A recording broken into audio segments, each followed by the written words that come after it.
Olá, graça e paz a todos os inscritos do canal Jorge B. Filho.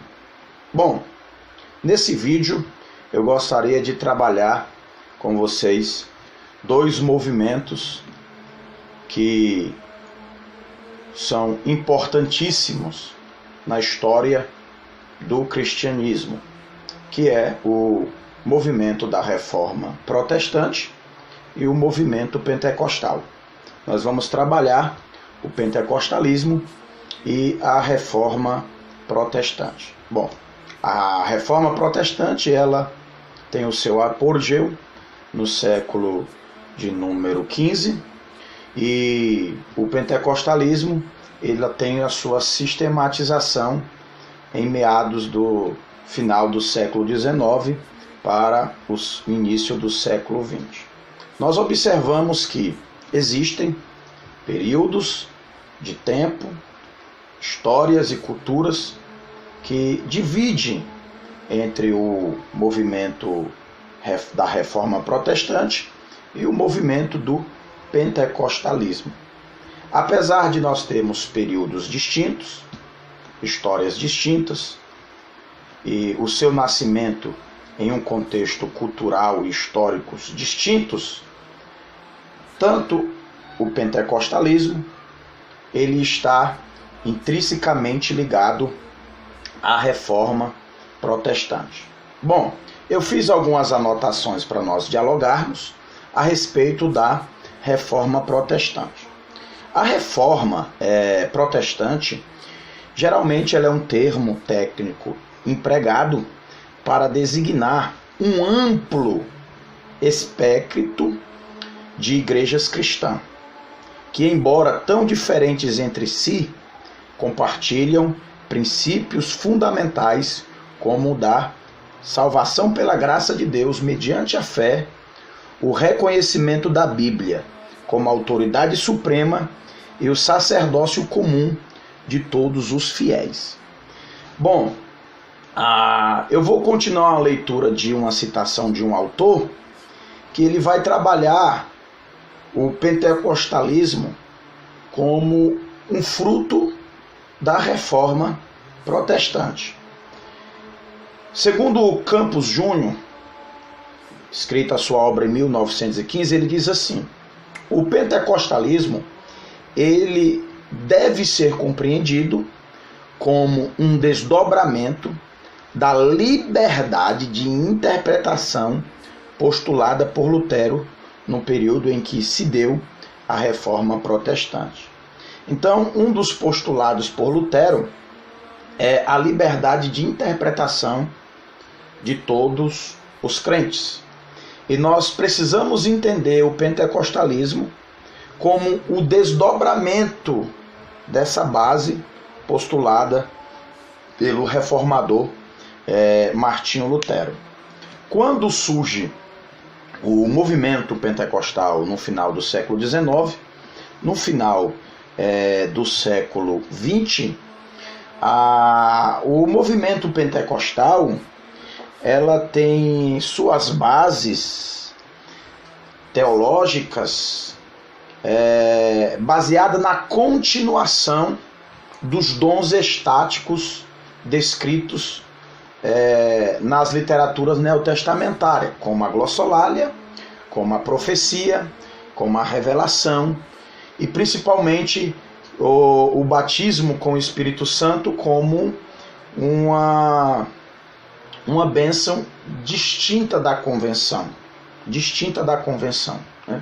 Como um revestimento de poder que condiciona ou capacita o crente a desenvolver seu ministério, sua vocação como igreja na propagação do Evangelho, na expansão do Evangelho. Eu fiz algumas anotações aqui, segundo o doutor W. Harold Maré, citado no livro Teologia Sistemática em Perspectivas Pentecostais, ele diz assim: a ideia do cessacionismo é totalmente estranha ao seu contexto e insustentável. Para ele, a posição teológica pentecostal que é corroborada pelas evidências históricas, afirma que a profecia de Joel, evocada por Pedro no seu sermão em Atos 2,39, não estava limitado ao dia de Pentecoste. O seu cumprimento é contínuo até o fim dos últimos dias, no que inclui todos os que esperam o dom. Então, para o movimento pentecostal,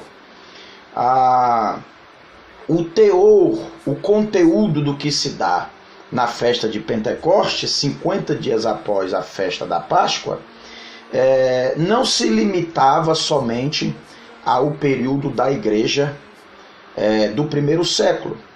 Por exemplo, os cessacionistas diziam que os dons estáticos de profecia, de glossolalia, de revelação, de curas e de maravilhas, ela se deu somente para o período da igreja primitiva ou até o período da canonização das escrituras, tá? E já o pentecostalismo, como se opondo esse pensamento, diz que os dons estáticos descritos no livro de Atos dos Apóstolos em Corinto se dá para a igreja em todos os períodos.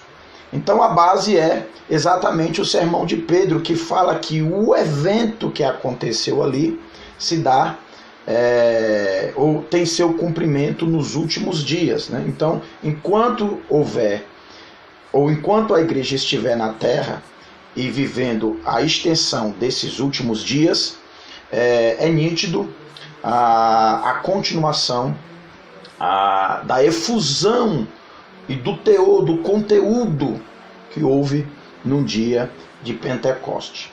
Pedro até diz um texto que fala que essa promessa diz a vós, a vossos filhos, aos que estão longe e a todos quanto o Senhor, vosso Deus,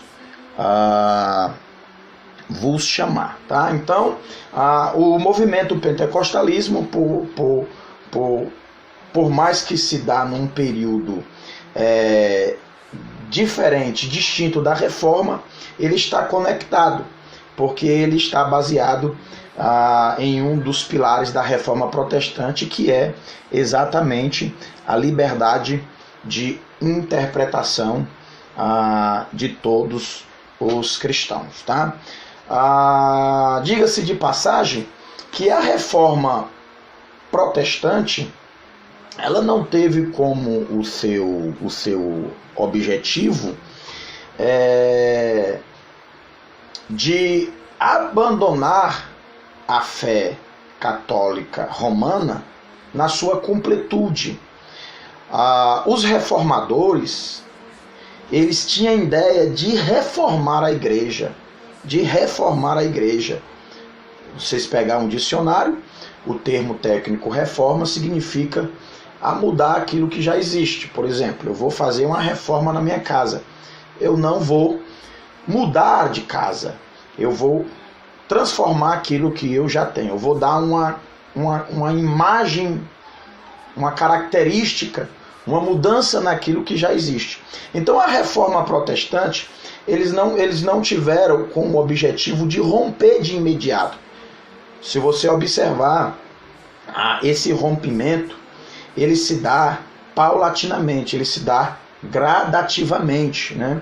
Os reformadores, eles enxergaram que a igreja medieval tinha se distanciado das escrituras e tinha se distanciado dos pais da igreja, ou da patrologia, ou da patrística, como queira assim abordar.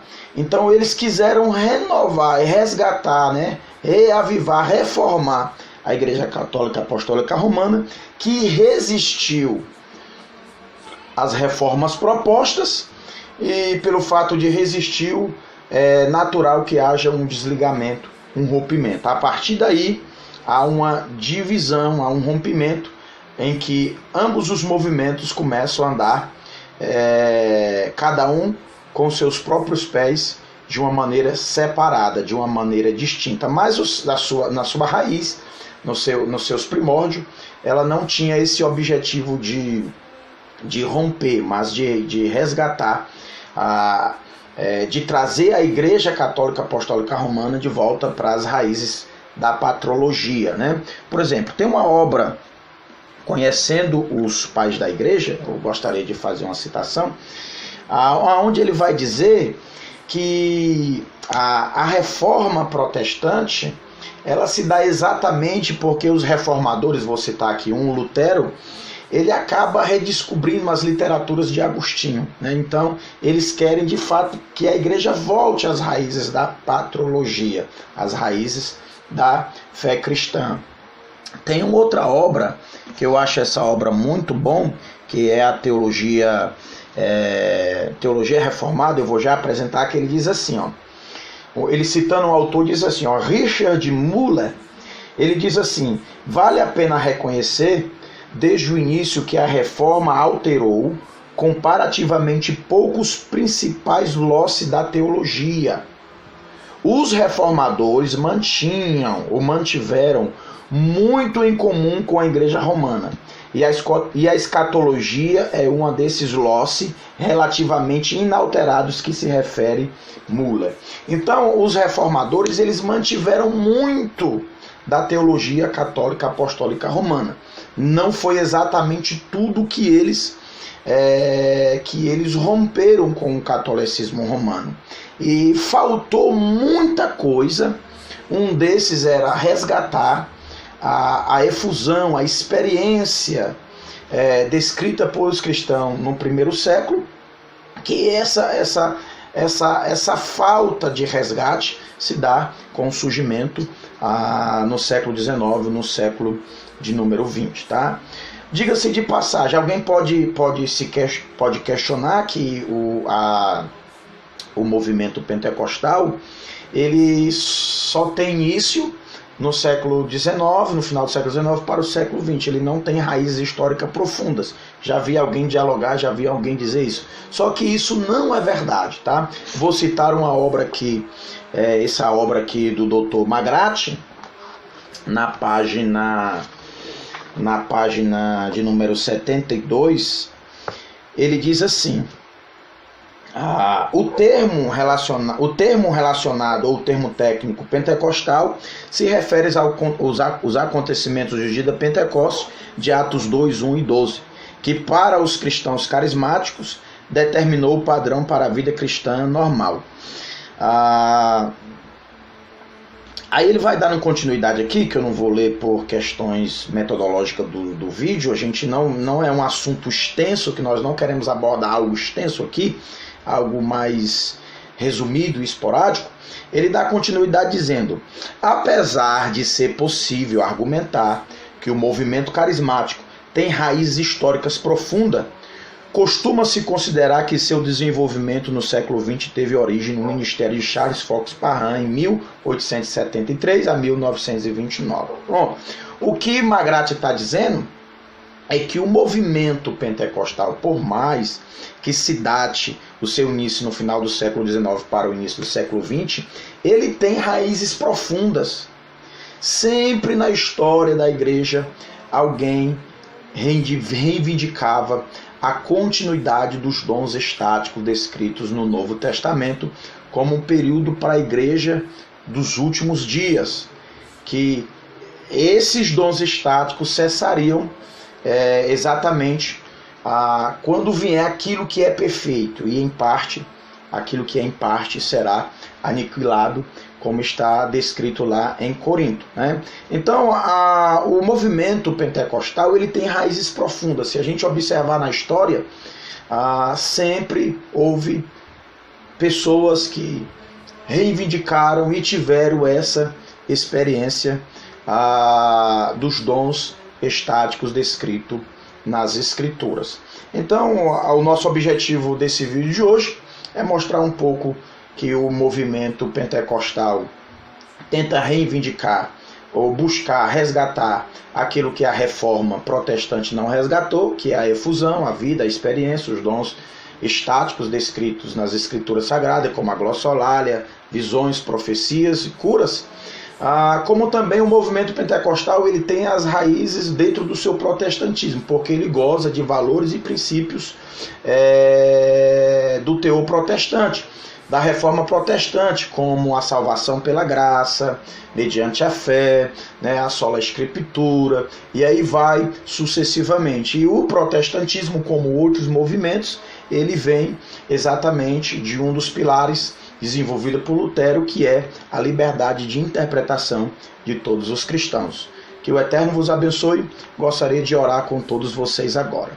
Senhor nosso Deus e Pai, nesse momento nós te louvamos, queremos te agradecer pelo esse momento de reflexão histórico e teológico, que o Senhor possa alcançar as diversas pessoas, diversos jovens, moças, rapazes, ó Senhor, senhores, obreiros, pastores, que fazem parte desse canal.